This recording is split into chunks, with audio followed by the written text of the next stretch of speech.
Okay. All right. Thank you everyone for joining. Again, happy Monday. So first of all, one request to the community, it'll be great if everyone helps pitch in with agenda items. We have been, it's great to get the kind of participation that will help this community thrive. So that's on a recurring basis.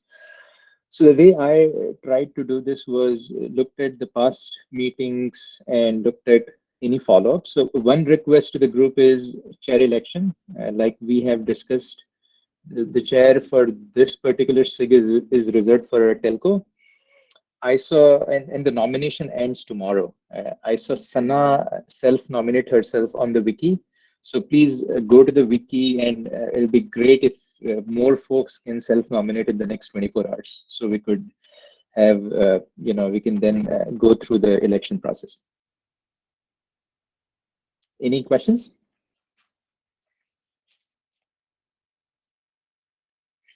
We'll try to send a reminder end of day today, in case people forget about it. Okay, the second one, this was something that John, you had mentioned in the last SIG arc. There's a different SIG automation where John did a use case demo for core DNS. It's a more of a sample use case. We have linked the video recording of the demo.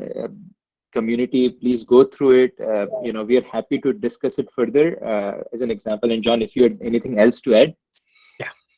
Yeah. I just wanted to say to be clear that it's not a telco workload. What I'm trying to show is really some of the principles behind. Sorry, my dog's barking. Some of the principles behind what we've been talking about, like we talked about in the summit and things, like the idea of operating on your configuration in storage prior to live state, which is a sort of typical GitOps type of thing, which I think people are probably familiar with, but we take a little bit different approach in the demo. This idea of a stage where you can have this cooperative, concurrent edits between machines and humans. So trying to show that. One big thing I do talk about is trying to isolate the automation controller from the package, so they don't have to know anything specific about each other. They just have a common interface set of interfaces that they can sort of discover and interact via. It's again just an example of how we might approach that. It's not in any way a final or even realistic example. Let's see. So isolating those two, showing per cluster specialization, and I talk a little bit about the sort of what I call the package ancestry tree. I don't think I call it there, but the idea of like starting with a base package that a vendor might produce, specializing it or adapting it to your organization, and then adapting that to a specific deployment use case. So I talk about all of those things in there. I don't know how clearly I make those points, but that's the goal of it. So please take a look, and then happy to initiate additional discussions about that. Our thinking is evolving on these topics too. So that's we'll look for that feedback.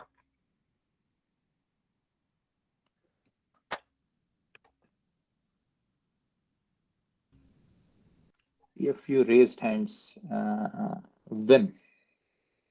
Yeah. So in what form should we discuss that, John? I mean, or how should we discuss? Like, I think there is a Slack channel. There is, because we have these regular meetings every 2 weeks. So the question, I think there is probably lots of discussion based on the demo or that you show. Maybe first question, Yeah. but also clarification questions, but also architecture principles and stuff like that. So how should, or what would be the forum that we use to discuss that? So I think that we start in Slack, but if we want real-time conversation, which can be much more productive, if we don't want to wait for every 2 weeks, we can call special meetings. It's hard in an open project like this to just call a special meeting, because it's hard to be sure you get you're not like stomping on people who can't show up and plan for it. So I'm not sure exactly what I would, I guess, try to do. One thing Tal suggested a while back was sort of doing a regular off week meeting, since we have every 2 weeks at the same time.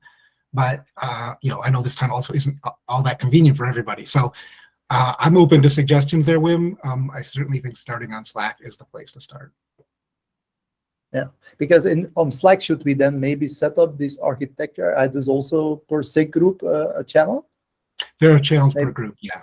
Okay, I didn't see it in me. Okay, that's okay.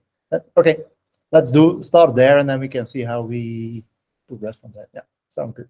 Thanks. So additionally, if there are any documents that needs to be discussed, instead of Google Doc, you can also use, you know, you can upload it to Git, and it could be more like a PR review, where the comments can be added there. Yeah, so there are, if you go into the SIG automation agenda, there's a bunch of repositories. All of the code for the POC demo is out there. And yeah, we you know, GitHub is when you're doing PR reviews, you know, it's good, but it's also painful in some ways for a lot of people, just because it's, you know, it's not familiar to most people. So we can try and do things on the wiki too. I don't know, we haven't quite figured out all the tooling. We are moving away from the Google Doc tooling to the standard Linux Foundation stuff, but I'm still waiting on Linux Foundation to get that set up for us. Yeah, I think let's try out a few things, I guess, and see what works best. I'm open to anything. I think we have Bernard. So I would be interested in understanding the principles, and if we could describe the rationale behind the principles a little bit, possibly also from the telco perspective. I would want to also comment on that, because I've started looking into your the YouTube video. There's certain things where I believe a telco would have additional thoughts to be considered. For instance, the separation of workload and infrastructure.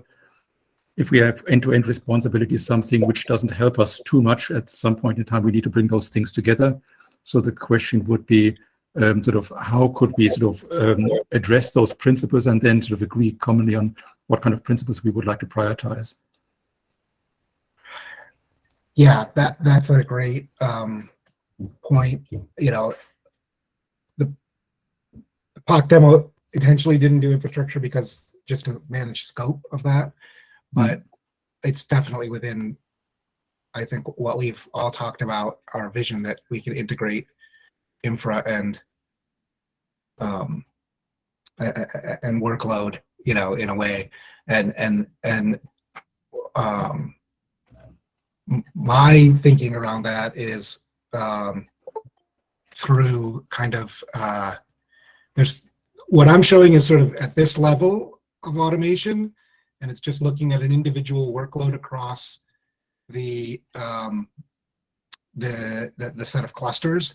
But there's going to be a higher level and maybe even a higher level on top of that, right? A higher level that might for the telco things. And this is part of Kaushik's discussion, so I don't want to jump too much. But like in his use case, one of the things we're talking about is the idea of when you have different types of workloads, then you know you need something automation at a higher level that's going to understand the relationship between those two. So that's where you start to get into things that I think are more interesting to telcos. Now you can take it a step higher and not just different types of workloads, but the infrastructure too. So I'll just stop there. We've got a whole bunch of hands. Anne? Thanks. Yeah, and Sorry, I was on mute. Just to add to the infrastructure, I started defining some controllers and operators to help build and deploy infrastructure images, OS, onto nodes, especially one that contain networking that require special libraries and maybe recompilation of the OS. I mentioned this to Tal and John. So, you know, when appropriate, I can share some thoughts and documentation. But yeah, you all are not, you know, Bernard and I forgot whoever else said agree, are not the only one interested. Sandru are not the only one interested in this. That's all.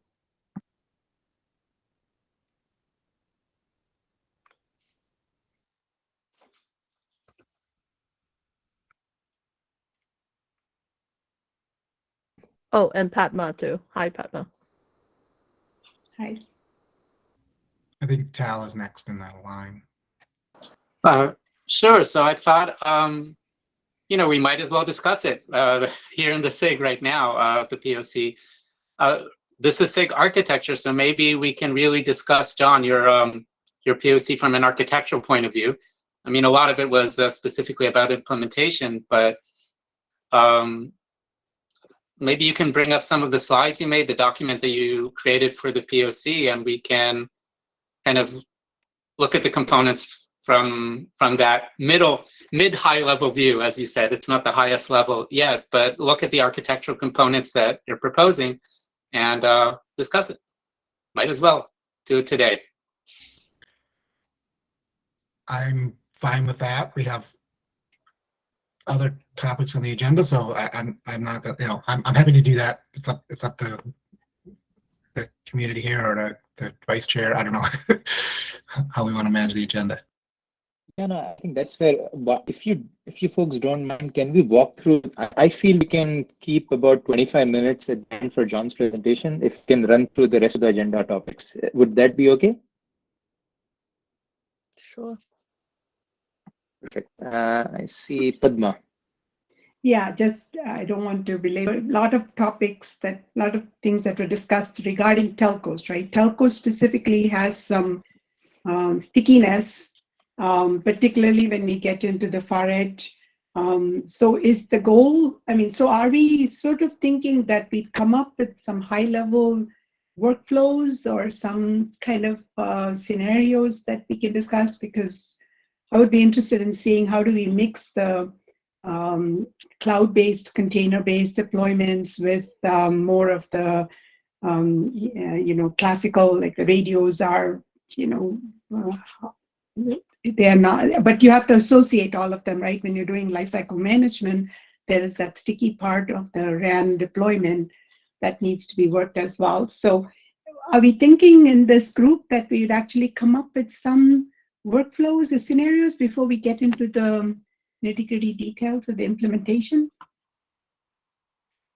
But I'll quickly say before I give it to Prakash, yes, the next topic is pretty much to discuss the use cases based on which we should initially scope the architecture.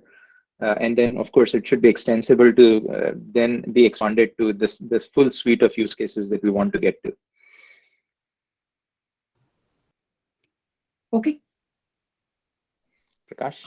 Maybe I'll quick add to that I think John's POC is exactly about that. I think that the focus was specifically on workflow. The workload itself is not, as John says, it's not particularly interesting, but what the demo really shows is a proposed approach to managing lifecycle and the workflow, the GitOps workflow.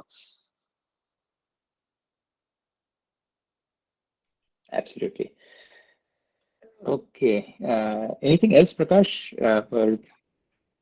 So what I have done is the one which is publicly shared link earlier. 4 of us sat together and worked over last week or so and got a use case requirement with kind of level 1 look at. And the tiny URL which I shared on that is the one. I am trying to make that available to everyone. So I'm looking at Google Docs and I don't know how do I make it public. Is there a way in the Google Doc you can make it public to everyone? If you click It's very share, painful.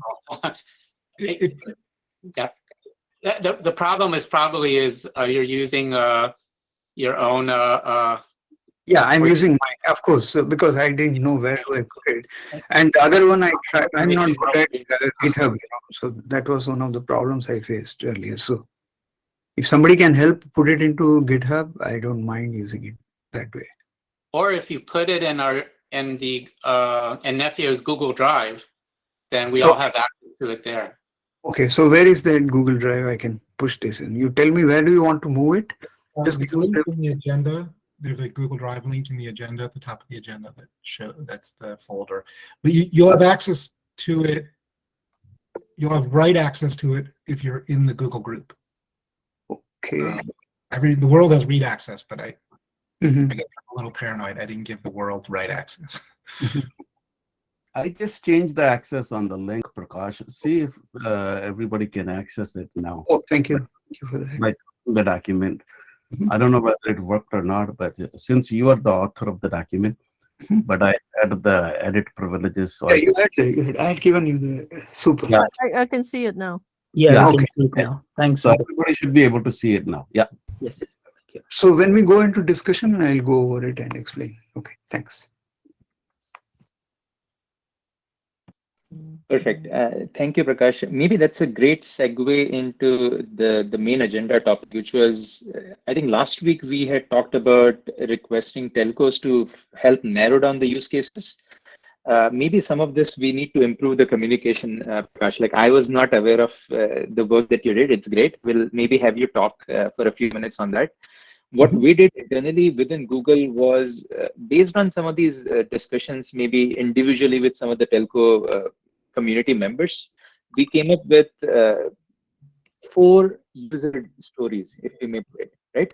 So the scope is not to be expansive. The scope here is just focus at how do we help provide a telco use case which is relatively minimally focused, but helps exercise all of the GitOps and Nefio, what should I say, principles, right? And be able to create an architecture spec type to those principles. So that was the scope. So I will share the doc with the group. We are just going through the final revision internally. But high level, the goal is take free 5GC and pick a set of NFs that are minimal to exercise a real UE call flow. So this will be AMF, UPF, SMF, of course. Then we'll have UDM, maybe UDR as an example. We may do local policy without PCF. So we'll need to sort out the set of NFs that are minimally required to exercise a call flow. We have for now kept RAN as a out of scope for this, but we can always bring it in if needed. Again, the goal is not to be a fully functional 5GC automated through Nefio, but rather to exercise the principles based on the architecture. So first user journey is new instantiation of a free 5GC environment.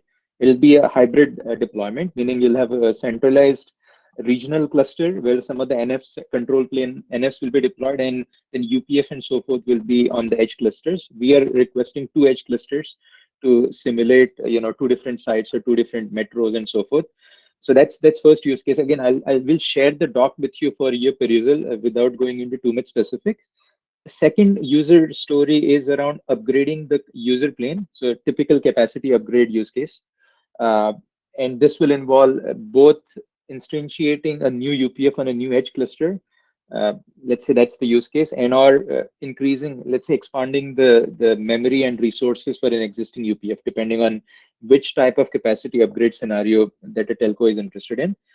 The use case story 3 is almost analogous to number 2, but it's on the control plane. So you're upgrading SMF resources so that you can scale, let's say, the number of sessions that an SMF will support.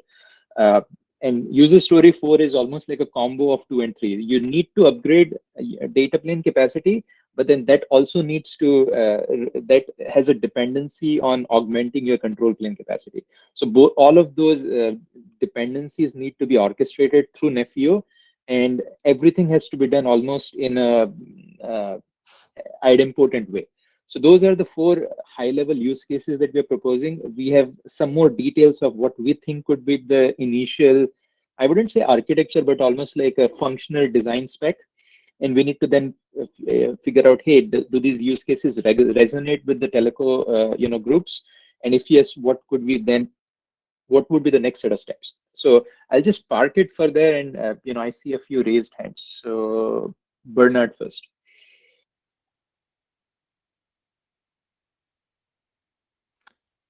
You're on mute, Bernard. I'm sorry.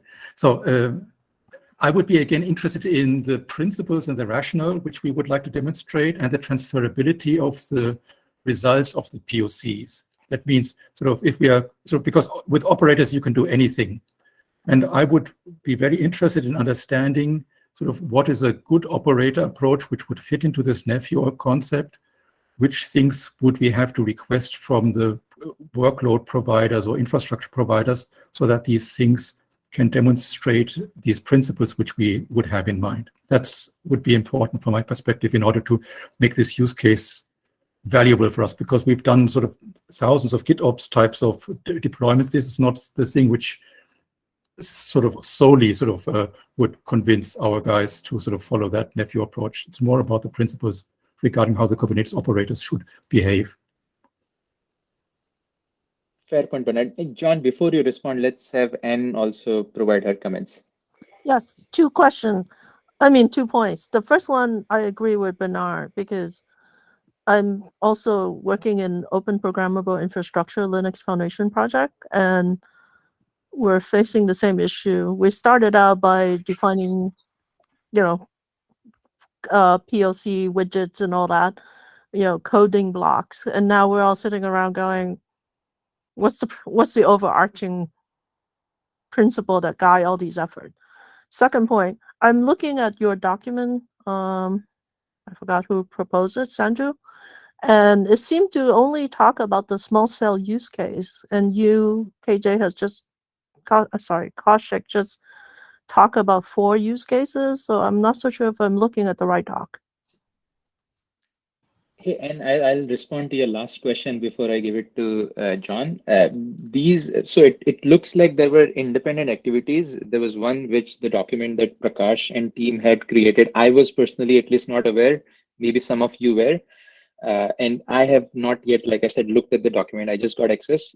Internally within Google, few of us met and created what we felt were the user stories that will best help envision what the nephew initial architecture should be based on what we think are the principles. But we do take, Bernard, your inputs and Anne and the community's input that we need to be more crystal about what are the key principles, what's the goal behind those nephew principles, and how these use cases that we're choosing as a community are in line with demonstrating how those principles get activated. So we need to do a better job with the community. I hear you, but at least internally, what we have done in terms of those 4 user stories that I just proposed is in line with what we believe are the principles. But yes, we need to put those on paper so that all of you get the clarity. And we should discuss that in the next SIG.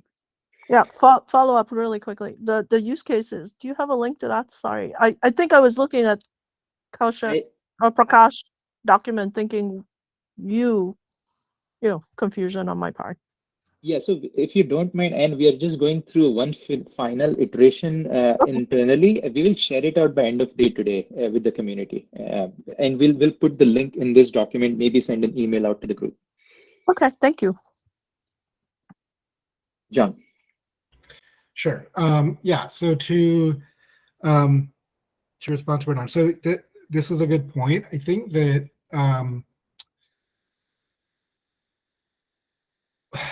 we have a lot of choices. We have effectively a very broad toolbox, set of tools, and we can make decisions all along the way of which of those tools to use. So what I talk about in my demo is focused very much on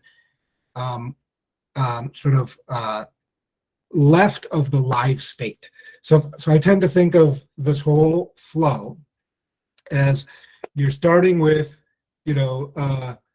nothing, or with maybe a vendor package. And what you want in the end is a bunch of resources and values set in some bunch of Kubernetes clusters running out there. And we have a lot of options in this path to get there. Operators in general, and actually, like I think in a couple of weeks, Stephen will demonstrate this. Operators in general, running down on the edge clusters, do everything at runtime. So it's a very common pattern we've seen over the last few years with operators where, and this is, like I said, part of the toolbox, and we have to decide when it's the right approach. Stephen will demonstrate an example where what you deliver down to the package from this whole pipeline is is a CRD that an operator picks up and it installs the workload. Now, that's a common way to do it today, and I believe that that's useful in some cases, but not really the best approach long-term for a number of reasons. One being that once you cross the threshold of of apply time, so if we think of in a GitOps path, you're modifying your configuration, eventually you apply it to the API server. Once you cross that threshold, you're in the realm of operational failures.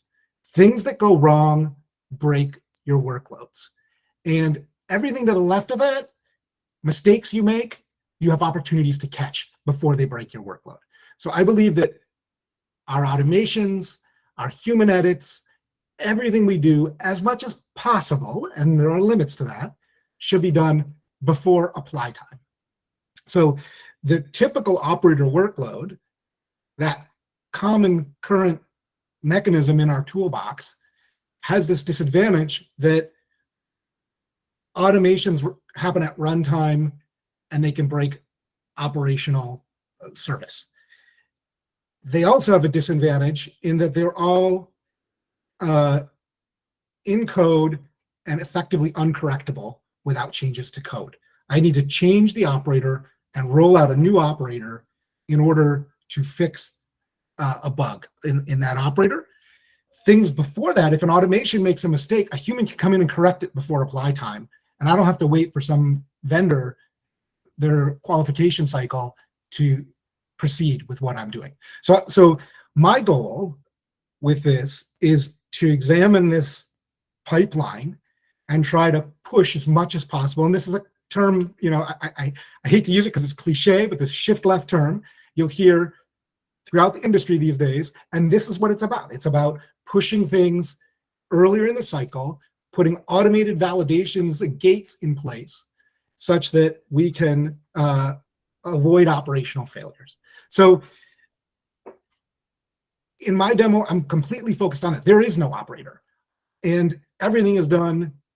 What I'm demonstrating is up until really apply time.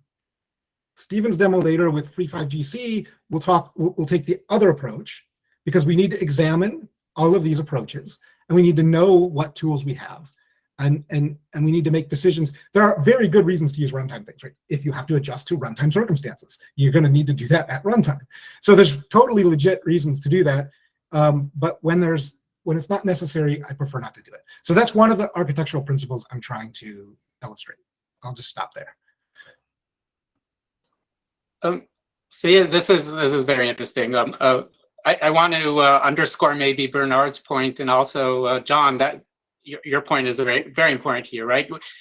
I'll try to organize this and foreshadow that on Wednesday I'm giving a presentation exactly on this topic, and it's equally interesting, I think, for this SIG as well, because it's about architecture and implementation, so somewhere in between. But let's put two buckets here, right? There's one bucket which is, as John you called it, the left side of it, right? I'm imagining a flow from left to right, where we are talking about, let's set everything up and validate it as much as we can before deployment, because you're exactly right. Once if we do something that's not completely validated, and the question is how we validate all these things exactly, right? Then we're setting ourselves up to failure and runtime. But I want to emphasize that we're emphasizing day two changes a lot in Nefio as well. I think this is an aspect that we're all aware of the pain of it is very much. And that whole left part is gone on day two, right? Because once you actually set things up, everything is automated, right? So on day two, changes should happen with those operators, right? And we're not talking, as you said, John, there's the idea of packaging an entire, say, network function with an operator.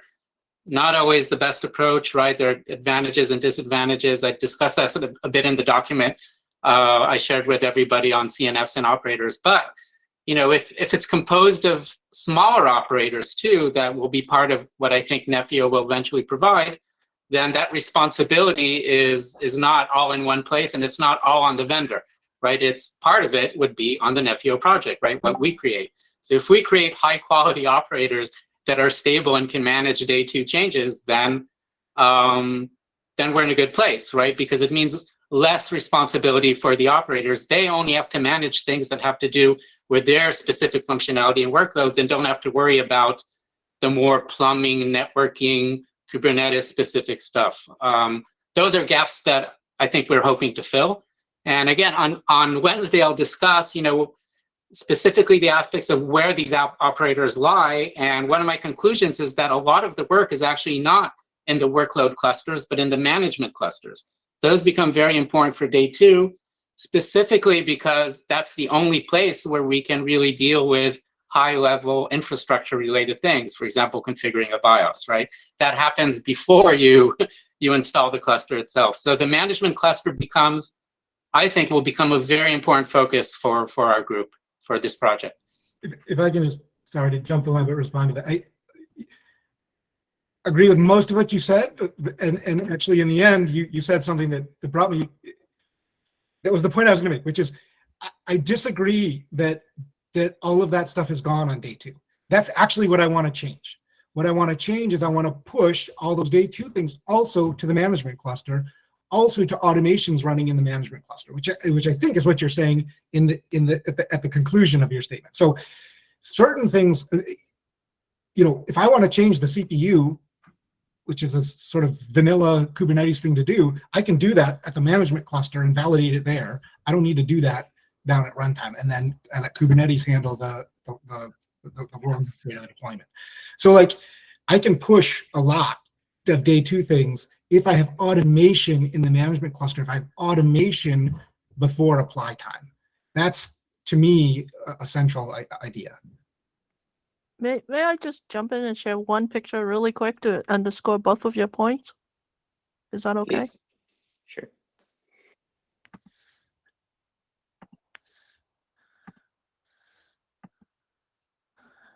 I'm not as familiar with Google Meet, so bear with me. While you bring it up, right, we've got 25 minutes and we have many raised hands. Maybe, John, your presentation could be potentially a follow-through if we don't have enough time to discuss here.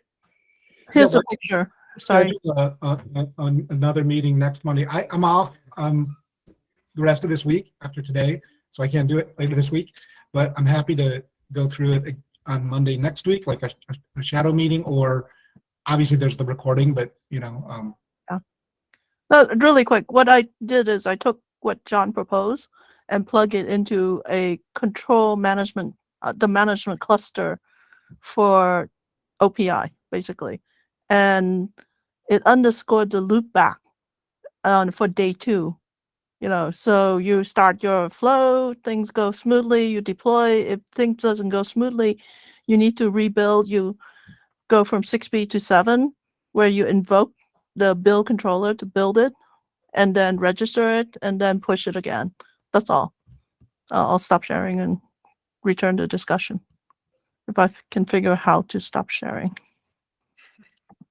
Okay, thank you. Did I drop out? Oh no, I think I killed myself. No, you're here. It's good. Oh, thank you. You have to pin Kaushik's presentation again of the. Sorry. No, it's just. I'm excited because I see synergy or convergence of idea. Can you maybe link your presentation in the minutes talk so people can review it offline? Or I don't know if it is okay to be shared with the group or not. Yeah, I got approval to share that at 2 a.m. this morning, so I can put it in somewhere, but somebody has to handhold me to it. Sorry. So on the invite, there is a link to this meeting notes doc that you should have access to. If you don't, please ping me or John offline, and we will happily grant you. Okay, thank you. Ravi? A few comments. Kaushik, you mentioned about 5G core being the kind of some of the use cases that you're thinking about, but the reason why we put that use case document was to basically, you can't discuss core without the RAN too. So you have to make assumptions on the RAN, right? What kind of deployments that core is going to serve. So that document was primarily saying, it's basically going in line with what was presented in the Nefio public documentation, where the focus was on, the O2D and O2I and O1 and so on. So it looked like, you were kind of thinking more from a RAN perspective and then going for the core. So it's a generic document. It's fundamentally saying that, okay, the first kind of thing that people would be thinking from automation machinery is, hey, how do I provision a slice? So you're basically going to have a RAN slice, a core slice, and a transport slice. And how are you going to evolve the kind of the CRDs for it? But then, that you have to kind of nail down the details of exactly what kind of specific RAN deployments you're talking about, private or small cell, indoor, outdoor, macro, and so on and so forth. So all these flavors exist today, right? And then the core comes in to basically say, where this core is present, what kind of workload, how you're going to aggregate, the dimensioning of the UPF and the other control plane functions to kind of handle that thing. So that was a basic thinking, on the document. And also, I think, if you're talking about use case, you have to have at least another use case, even a parallel track for the RAN itself, because I think the end goal is to have a common machinery, right? You want to have the same Nefio cluster or probably multiple Nefio cluster, depending on the complexity of number of operators that might go into it, to kind of handle the RAN cluster infrastructure management, the configuration, and something for the core and the transport and so on. So I think it will be useful for the community to handle these multiple use cases at the same time, rather than just saying that, hey, this is core, and leaving out, kind of saying that RAN is completely abstracted out. It will never give a good picture to anybody looking at that story, saying that, hey, without the RAN, how can I discuss a core? Perfect. Hey, Ravi, maybe Bernard, I'll skip the queue. I think it really boils down to the key thing that Bernard brought up, which is we should agree on the principles, both day 0, day 1, and day 2, and hence map or prioritize use cases tied to demonstration of those principles. Like, for example, Ravi, yes, we know that core cannot function without RAN. Day 0, day 1, day 2, all of them have to work in conjunction between core and RAN. But if the principles are more specific to dependency management across workload, day 1, or maybe, fine tuning the workload scenarios and managing dependencies, maybe those can also be done in a relatively scoped environment without necessarily bringing real world RAN and core dependencies. Maybe there are a different set of dependencies that we can just look at core. So that's the thing that we need to first agree on, which I think hits the point that Bernard is bringing.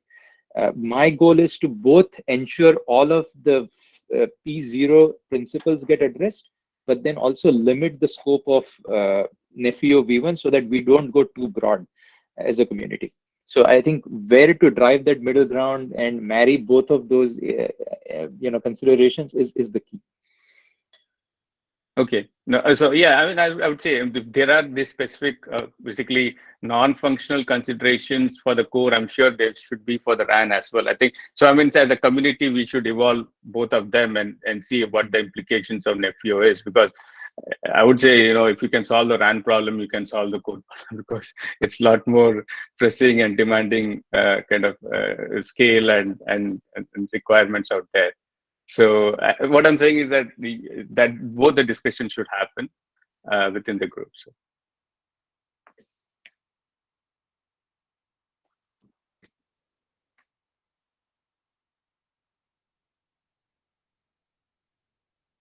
Hey, Bernard. Okay, just to sort of follow up on what Ravi was saying about the dependencies and HiQ as well.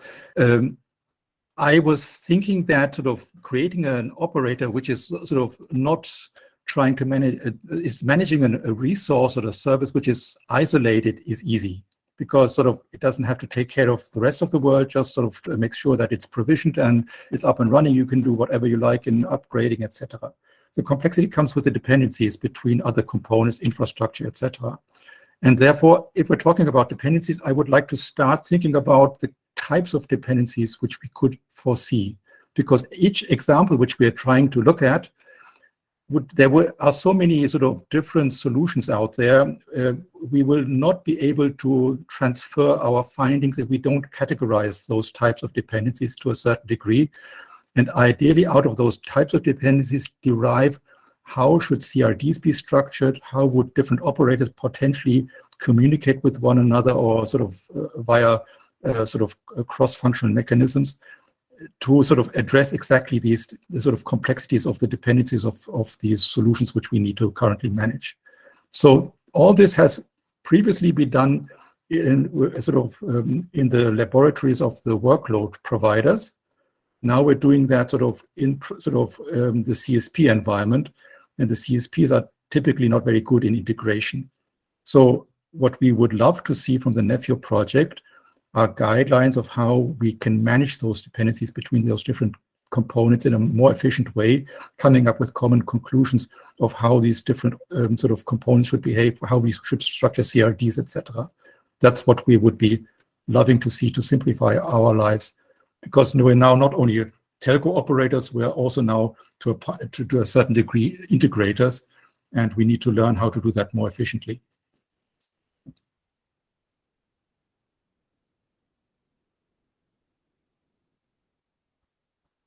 Yep, agreed. Yeah. So I'd like to actually bring the discussion and a focal point to what we all kind of discussed, mapping the pain points that operators deploying these large-scale 5G networks have seen, and mapping those to principles that Kaushik actually had mentioned before. While we do that, we should probably also look into ways where we can get some of the case studies that have been done, some of the early deployments that have gone into the 4G and evolved packet core and 5G at Rakuten, some of the initiatives that are already underway at Dish Networks, and map those pain points to get a better understanding of where and how should be solved. And out of that pain points, we can probably derive what are the most intriguing or most pressing ones that we can map it to release one.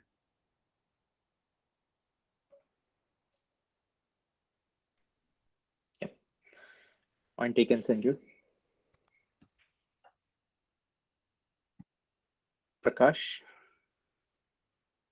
Yes, thank you.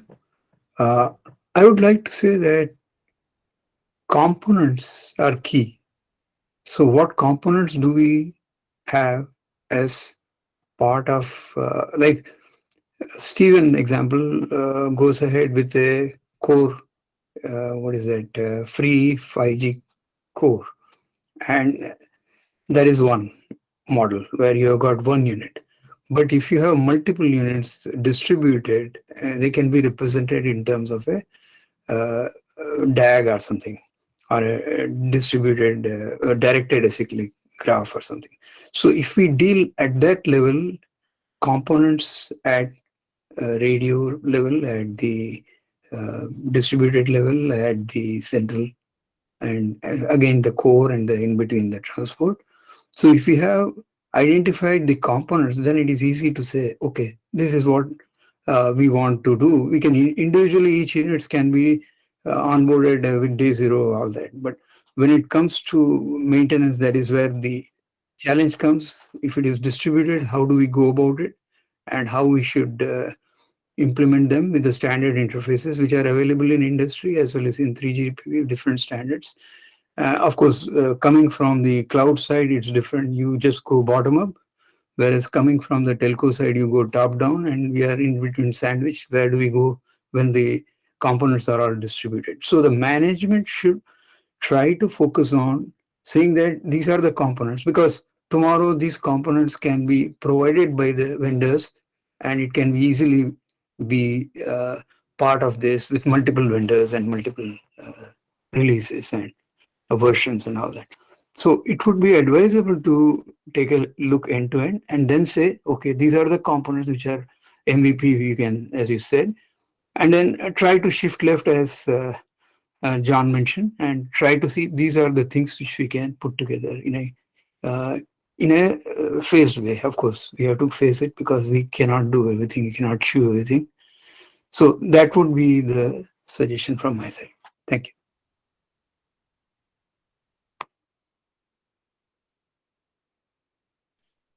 Perfect. Senthil? I just wanted to add, I've raised this earlier as well, right? So when we talk about RAN, there is not only software component to it in the sense that it requires a lot of hardware related settings like BIOS settings, right? You have to reinstall the OS itself in some of the cases. So whether Nephew will try to handle those requirements as well, or my initial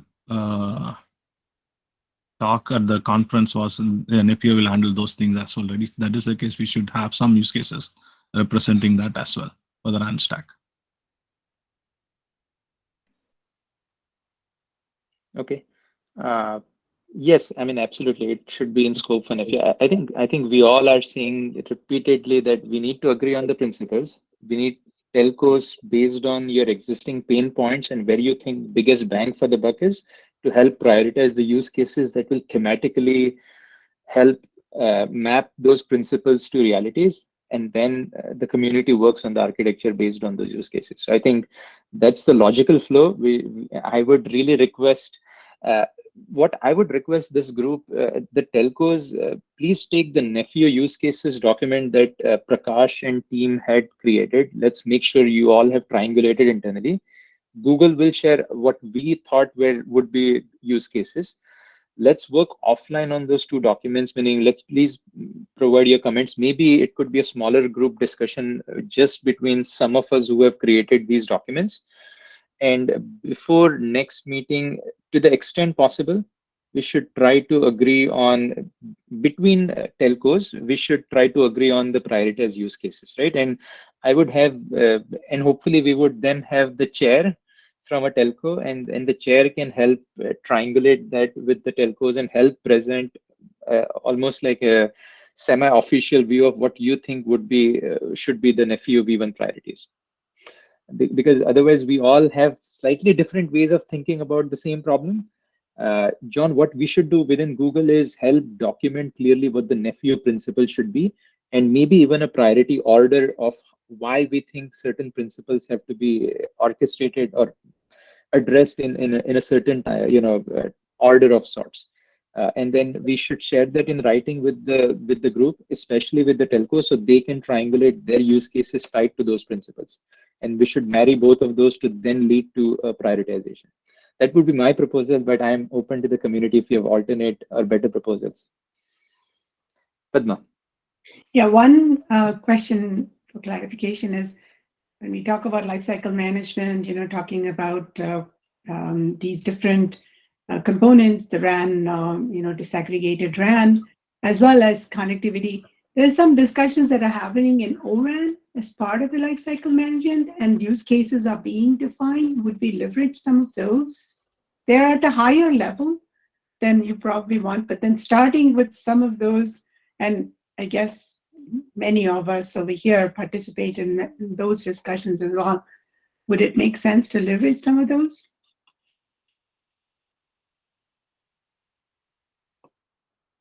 Yeah, Prakash here. Can I answer? Yeah, we have taken care of that in the document. You can review that, which we have. Okay. Okay. And is that document, you said it will be available soon, or is it available already? It's available in the chat window. We have put the link and it's open to everyone. Okay, thank you.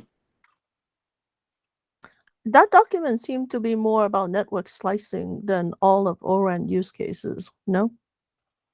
Correct, but slicing is the first requirement you need to address to be able to manage the component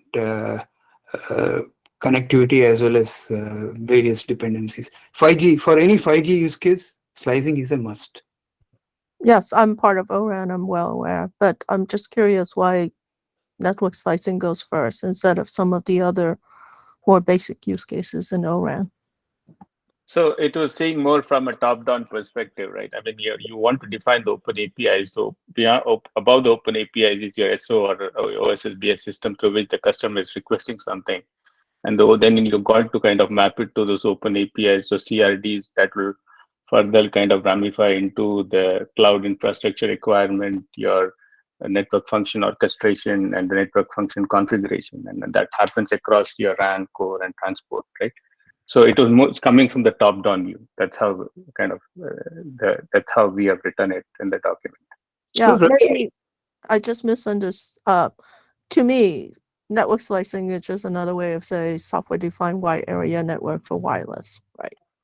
So no, network slicing is way how you expose the 5G infrastructure to the customers, to which they could request 5G services. Plus, I'll add to it. Wireless. No, plus we have added the intent-based approach to the API, as well as we have put the southbound. I think Intel Sundar has contributed to the acceleration and other aspects. So we have looked southbound, northbound, both of them are incorporated in that. And a telco will definitely look at it and say, this is what I want. We can, in fact, put down the requirement, general requirement, technical requirement, and we can go by that, what the normal procedure you do in any standard approach to get the telcos to specify what they want. So just to add support to Prakash's top-down approach, historically, when trying to build these things and thinking of we'll start at the bottom and then add network slicing, that's always very hard.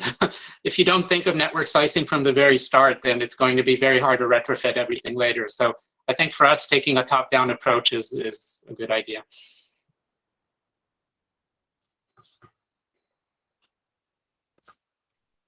Actually, I just skimmed through that document. It doesn't even reference the ORAN use cases. So I'm a little curious about how those were. There is a diagram in the center, which is from the ORAN. You can look at the. Not necessarily, yeah. The use cases, Padma, we have referenced a CAD document from where that the one of the scenarios was pegged. Not necessarily go. I mean, that those are the things that needs to be worked out. The last section talks about a lot of the nitty-gritty details, and probably this is like a very 10,000 feet view document right now.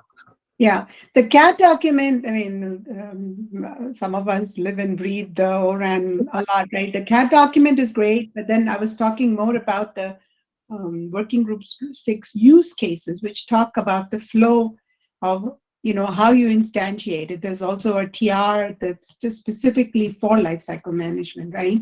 So that's what I was thinking of, not so much the service creation. I'm very familiar with the network slicing also, but I was thinking in addition to the service aspect, there is the whole orchestration aspect, right? That might be very relevant to this discussion here.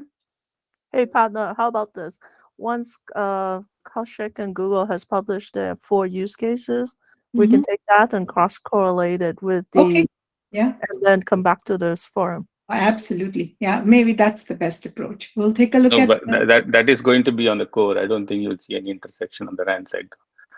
Okay. I can bring in Workgroup 4 Open Frontal RAN if that would help. The use cases from there, since I'm also a member of that working group. It just increases help, but I think it would. I think my goal is to capture the core set between what, for lack of a better term, Google is proposing versus what ORAN has, right? GRAN and core, and then hopefully corral the core use cases for discussion. Yeah, we shouldn't miss the opportunity of leveraging what's already been discussed quite a bit. Yeah, the other thing is there is that correlation aspect between ORAN architecture and this one. The southbound is like, it's not really explicitly stated as O2I, O2D. They are like intra-cluster kind of interfaces. So you can't even intersect those use cases that Working Group 6 has with what is how NFU architecture is presented right now. So, but one thing, sorry to interrupt you. One thing is, it's not Working Group 6. ORAN in general is not just about O2 southbound, right? There's also discussions about lifecycle management and also the initial creation of these workloads, and so there's more to it than just that piece, right? So that the end-to-end use cases, if we take that and dissect what we need, and then kind of deep dive or double click on those portions of it that might help unify rather than, you know, you don't want to fragment and create something brand new, right?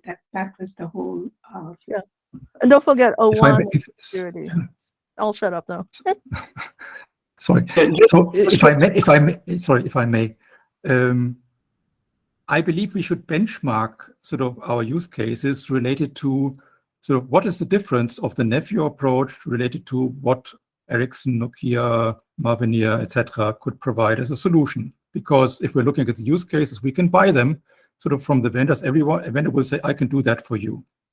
Yeah, so it's not like that. It's about stitching together those different components, somehow make it work. We need to have an idea of why is it simpler, easier to maintain, more flexible. These things we should highlight when we're looking at those use cases. They're all valuable, saying, okay, let's have a look at RAN and core in combination, possibly also with backends. But we need to understand what is the difference between what's currently being handled. For instance, the interoperability of operators coming from two different vendors is a nightmare. Yeah, dependency management doesn't really work. The parameter sort of propagation from one operator to another, or from one CRD to another CRD, how do you do that? And these things we need to try to highlight when we're talking about those use cases.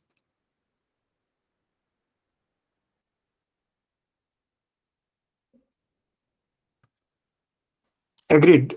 I think Bernard, really you hit on the nail on the coffin, I would put it. Definitely the dependencies are important, and how is it differentiated from other providers who are already providing? And obviously, why would one use this? That justification of benchmarking is really good. I think that is why we need to have some KPIs and some agreement that these are the goals we are targeting, absolutely, to be able to compete in this marketplace. At the end of it, somebody has to use it, right? We are not just doing it for the sake of doing it. Yeah, we need business case for it also. Just to underscore what Bernard said, Marvell has been working with Mavenir and Dish and AWS on such a prototype. Maybe I can bring it in here with permission from those guys as an example. So we're out of time. I think, Wim, if you're really quick, probably we could. Yeah, so no, just a thought on this multi-vendor thing is like it's also something we can potentially solve at the management cluster. So I've been doing some work there because you can actually work, you can basically define a function that takes Nephew specific CRDs and translates it to the vendor. And so as such, it becomes a function KPT. So you can actually, based on the architecture, it probably requires more thought, but also push that to the management cluster rather than right now having it everywhere into the whole framework.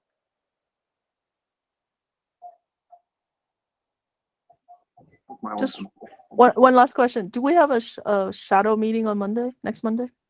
Do we agree or disagree on that? We should probably set it up, especially focus on John's presentation. Would a 30-minute work, or would we want an hour?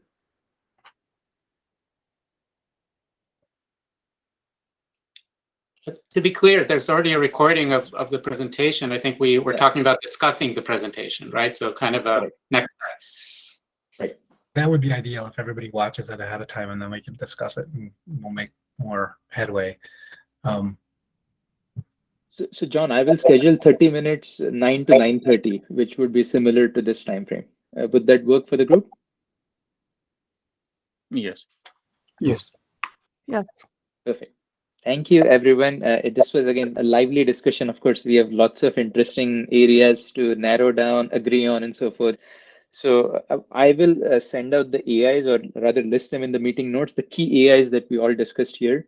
And let's continue to work offline. One request for the group is the telcos in this community, please, maybe just we should, I don't know, if either on the wiki or somewhere, we should document who the telco members are, so that at least it helps me as a vice chair to orchestrate with all of you, especially as we look at use cases and pain points and so forth. So I would really request the community members who belong to telcos to identify themselves for my edification.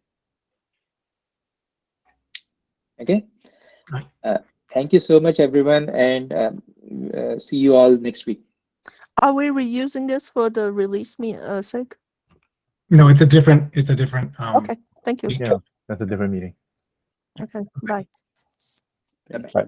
Bye-bye.